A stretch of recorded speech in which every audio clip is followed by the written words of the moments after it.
بسم اللہ الرحمن الرحیم۔ السلام علیکم۔ پچھلی ویڈیو میں ہم نے بات کی تھی کہ کس طرح مدینہ میں اسلام پہنچا اور کس طرح مکے میں بیت عقبہ اولیٰ اور بیت عقبہ ثانیہ ہوئی۔ آج ہم اس ویڈیو میں بات کریں گے ہجرت مدینہ کی، کہ کس طرح ہمارے نبی کریم صلی اللہ علیہ وسلم نے اہل مکہ کی زیادتیوں سے تنگ آ کر مدینہ کی طرف ہجرت کی۔ میرا نام محمد احسن ہے۔ ویڈیو میں آگے جانے سے پہلے میرے چینل کو لائک، شیئر اینڈ سبسکرائب کرنا نہ بھولیے گا۔ تو چلیے ویڈیو کا باقاعدہ آغاز کرتے ہیں۔ حضرت محمد صلی اللہ علیہ وسلم کو مکے میں دین اسلام کی دعوت دیتے ہوئے 13 برس گزر چکے تھے، اور ان 13 سالوں کی مسلسل محنت اور طرح طرح کی اذیتوں کے باوجود بہت کم اہل مکہ مسلمان ہوئے تھے۔ اس لیے خدا کے دین کو پھیلانے کے لیے کسی پرامن مقام کی ضرورت تھی۔ مدینہ میں قبیلہ اوس اور خزرج کی قبول اسلام سے مدینہ میں مسلمانوں کی ایک اچھی خاصی تعداد جمع ہو چکی تھی، جو اپنا سب کچھ اسلام پر قربان کرنے کے لیے تیار تھی۔ اس لیے آپ صلی اللہ علیہ وسلم نے اپنا تبلیغی مرکز مکے سے مدینہ کی طرف منتقل کرنے کا عزم فرمایا۔ یہ بات سن کر انصار مدینہ خوش ہو گئے۔ پھر آپ صلی اللہ علیہ وسلم کے چچا حضرت عباس رضی اللہ تعالیٰ عنہ نے، جو ابھی تک مسلمان نہیں ہوئے تھے لیکن ان میں خون کی محبت ضرور موجود تھی، ان 72 انصار مسلمانوں سے جو حال ہی میں دائرہ اسلام میں داخل ہوئے تھے اور حضور صلی اللہ علیہ وسلم کے ہاتھ پر بیعت کر کے بیت عقبہ ثانیہ کی تھی، کہا کہ محمد اپنے خاندان میں معزز و محترم ہے، ہم ان کے دشمنوں کے مقابلے میں سینہ سپر رہے، اب وہ تمہارے یہاں جانا چاہتے ہیں، اگر تم لوگ مرتے دم تک ان کا ساتھ دینے کا وعدہ کرتے ہو تو بہتر ہے، ورنہ ابھی صاف جواب دے دو۔ پھر حضور صلی اللہ علیہ وسلم نے فرمایا، تم لوگ اس پر بیعت کرو کہ اپنا اہل و عیال کی طرح میری بھی حفاظت کرو گے۔ یہ بات سن کر براء بن معرور رضی اللہ تعالیٰ عنہ نے، جو انصاری صحابی ہیں، بیعت کے لیے ہاتھ بڑھایا۔ آپ صلی اللہ علیہ وسلم نے ان سے بیعت لی۔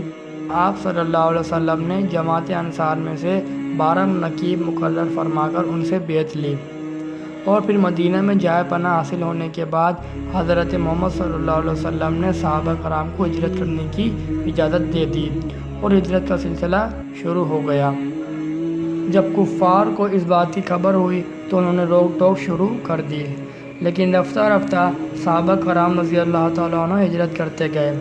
مکے میں صرف حضرت محمد صلی اللہ علیہ وسلم اور حضرت ابوبکر صدیق اور حضرت علی باقی رہ گئے۔ حضور صلی اللہ علیہ وسلم اب تک اللہ تعالیٰ کی واضح اجازت کے منتظر تھے، کیونکہ نبی کبھی اللہ کی واضح اجازت کے بغیر اور وحی کے بغیر کوئی کام نہیں کرتے۔ جب کفار مکہ نے دیکھا کہ حضور صلی اللہ علیہ وسلم کی دعوت تبلیغ سے مسلمانوں کی تعداد میں اضافہ ہو رہا ہے اور مسلمان جوک در جوک مدینہ کی طرف ہجرت کر رہے ہیں، تو ان کو اپنے مستقبل کی فکر پیدا ہو گئی۔ بالآخر 26 صفر نبوت کے 14ویں سال اور مطابق 16 ستمبر 522 عیسوی جمعرات کے دن بنو ہاشم کے سوا تمام قبائل قریش کے بڑے بڑے سردار دارالندوہ میں اس مسئلے پر غور کرنے کے لیے جمع ہو گئے۔ اس اجلاس میں قریش کے مشہور اور قابل تذکرہ سردار موجود تھے، جن کے نام یہ ہیں: ابو جہل بن ہشام قبیلہ مخزوم سے، بینا پسر حجاج قبیلہ بنو سہم سے، امیہ بن خلف بنو جمحہ سے، حکیم بن حزام قبیلہ بنو اسد سے، نضر بن حارث قبیلہ بنو عبدار سے، ابو سفیان بن حرب قبیلہ بنو امیہ سے، حارث بن عامر قبیلہ بنو نوفل سے، زومہ بن اسود، عقبہ، تیمہ بن عدی۔ اور زیر بحث مسئلہ یہ تھا کہ آپ صلی اللہ علیہ وسلم کے ساتھ کیا برتاؤ کیا جائے۔ تمام سرداروں نے اپنی اپنی رائے پیش کی، اور ابو جہل جو قبیلہ بنو مخزوم کا سردار تھا، اس نے رائے دی کہ نعوذ باللہ حضور صلی اللہ علیہ وسلم کا قتل کر دیا جائے۔ اس تجویز پر تمام سرداروں نے اتفاق کیا، اور رات گزرنے کے بعد حضور صلی اللہ علیہ وسلم کے گھر کا محاصرہ کر کے آپ صلی اللہ علیہ وسلم کے باہر نکلنے کا انتظار کرنے لگے۔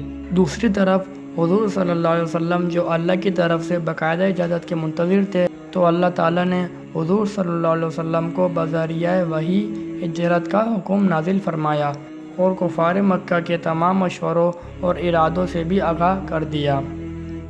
حضرت محمد صلی اللہ علیہ وسلم کے پاس اہل مکہ کی کچھ امانتیں تھیں، لہذا آپ صلی اللہ علیہ وسلم نے حضرت علی کو بلوا کر تمام امانتیں ان کے سپرد کیں اور فرمایا کہ میں آج مدینہ روانہ ہو جاؤں گا، تم میرے بستر پر چادر اوڑھ کر سو جانا، اور صبح سب کو یہ امانتیں پہنچا دینا، اور پھر تم بھی مدینہ آ جانا۔ اللہ تعالیٰ کو دین اسلام مکمل کرنا تھا، اس لیے مشرکین مکہ پر نینداری ہو گئی اور حضور صلی اللہ علیہ وسلم سورہ یاسین کی ابتدائی آیات کی تلاوت کرتے ہوئے گھر سے نکلے۔ وَجَعَلْنَا مِن بَيْنِ أَيْدِيهِمْ سَدًّا وَمِنْ خَلْفِهِمْ سَدًّا فَأَغْشَيْنَاهُمْ فَهُمْ لَا يُبْصِرُونَ۔ ترجمہ: اور ہم نے ایک آڑ ان کے سامنے کر دی اور ایک آڑ ان کے پیچھے کر دی، جسے ہم نے ان کو ڈھانک دیا سو وہ نہیں دیکھ سکتے، اور سیدھا حضرت ابوبکر صدیق رضی اللہ تعالیٰ عنہ کے گھر تشریف لے گئے۔ حضرت ابوبکر صدیق رضی اللہ تعالیٰ عنہ پہلے ہی سے ہجرت کے لیے تیار تھے اور پھر دونوں نے وہاں سے روانہ ہو کر یمن کی طرف رخ کیا۔ حضرت ابوبکر صدیق رضی اللہ تعالیٰ عنہ بھی آپ صلی اللہ علیہ وسلم کے ساتھ تھے، اس لیے انہیں یارغار بھی کہا جاتا ہے۔ آپ صلی اللہ علیہ وسلم اور حضرت ابوبکر صدیق رضی اللہ تعالیٰ عنہ سور نامی پہاڑ پر پہنچے۔ کوہ سور مکہ سے 5 میل دور جنوب مغرب میں واقع ہے۔ اس پہاڑ پر ایک غار ہے جو سور نام سے مشہور ہے۔ مکہ سے مدینہ شمال کی طرف ہے، یہ غار سور کے نام سے مشہور ہے اور آج بھی موجود ہے۔ دوسری طرف مکے میں جب معاشرہ کرنے والوں کی آنکھیں کھلی تو بستر پر حضور صلی اللہ علیہ وسلم کی بجائے حضرت علی کو دیکھ کر بہت حیران ہوئے۔ چونکہ حضرت علی بہت چھوٹے تھے، اس لیے کفار مکہ نے معمولی تنبیہ کر کے چھوڑ دیا اور آپ صلی اللہ علیہ وسلم کی تلاش شروع کر دی۔ قریشی مکہ کا یہ خیال تھا آپ صلی اللہ علیہ وسلم نے شمال کی طرف سفر کیا ہوگا، لیکن آپ صلی اللہ علیہ وسلم اپنے سفر کا آغاز مخالف سمت سے کر کے غار سور پہنچے۔ حضور صلی اللہ علیہ وسلم اور حضرت ابوبکر صدیق رضی اللہ تعالیٰ عنہ 27، 28 اور 29 سفر یعنی 3 رات اور 2 دن غار سور میں قیام فرمایا۔ اس درمیان میں حضرت ابوبکر صدیق رضی اللہ تعالیٰ عنہ کے صاحبزادے حضرت عبداللہ بن ابی بکر رضی اللہ تعالیٰ عنہ روزانہ غار میں آ کر مکے کے حالات سے آگاہ کرتے اور حضرت ابوبکر صدیق رضی اللہ تعالیٰ عنہ غلام عامر بن فہیرہ روزانہ آپ کو دودھ پہنچاتا تھا۔ دوسری طرف کفار مکہ نے یہ اعلان کیا کہ جو شخص آپ صلی اللہ علیہ وسلم اور حضرت ابوبکر صدیق رضی اللہ تعالیٰ عنہ کو گرفتار کر کے لائے گا اسے انعام میں 100 اونٹ دیے جائیں گے۔ حضور صلی اللہ علیہ وسلم کو مکے سے نکلتے وقت ایک شخص سراقہ بن مالک نے دور سے دیکھ لیا تھا۔ انعام کا اشتہار سن کر وہ بھی آپ صلی اللہ علیہ وسلم کے تعاقب میں نکلا اور تلاش کرتے کرتے قریب پہنچ گیا، لیکن تھوڑی دیر بعد اس سے گھوڑے نے ٹھوکر کھائی اور گھوڑے کے پاؤں زمین میں دھس گئے۔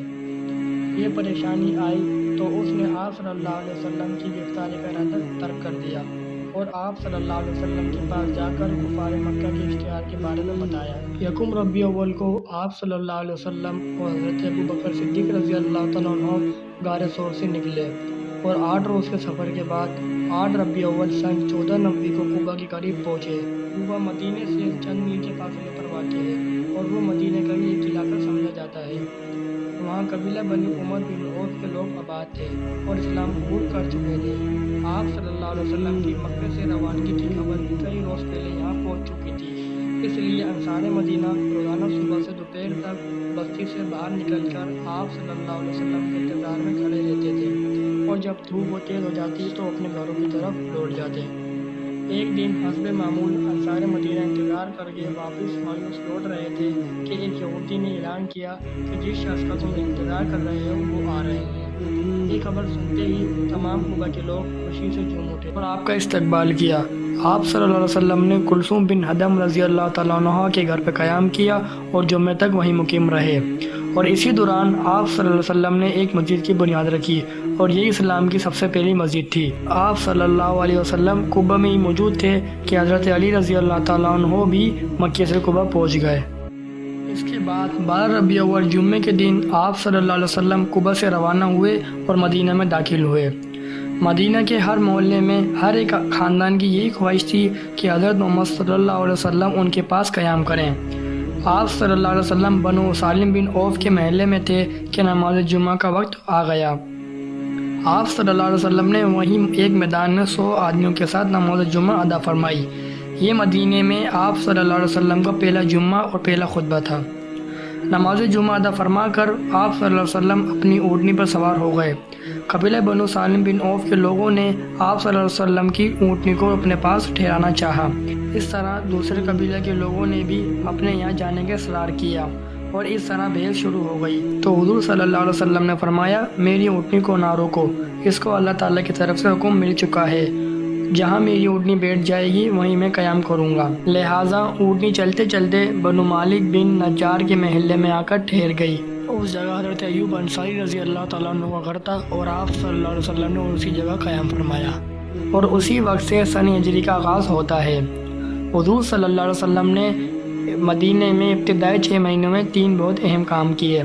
نمبر 1 مسجد نبوی کی تعمیر، نمبر 2 مواخوات یعنی انصار اور مہاجرین کو بھائی بھائی بنانا، نمبر 3 میثاق مدینہ یعنی یہودیوں سے معاہدہ۔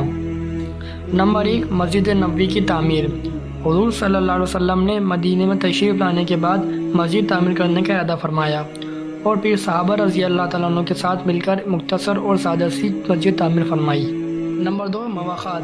مکے کے لوگ جو اپنا سارا مال و دولت چھوڑ کر مدینے کی طرف ہجرت کر کر آئے تھے، مدینہ میں بالکل بے سہارا تھے، تو حضور صلی اللہ علیہ وسلم نے ان کا سہارا قائم کرنے کے لیے مہاجرین اور انصار میں رشتہ قوت قائم کر دیا، یعنی ایک ایک مہاجر کو ایک ایک انصار کا بھائی بنا دیا۔ اور انصار مدینہ نے اس موقع پر جس اثار و فیاضی کا ثبوت دیا، تاریخ میں اس کی کوئی مثال نہیں ملتی۔ انصار مدینہ نے اپنے مہاجر بھائیوں کی حیثیت صرف مہمانوں تک نہ رہنے دی، بلکہ مہاجرین کو اپنے مال و دولت، زمین، کھیتی باڑی اور اپنی ساری جائیداد میں برابر کا شریک بنا لیا۔ نمبر 3 میثاق مدینہ۔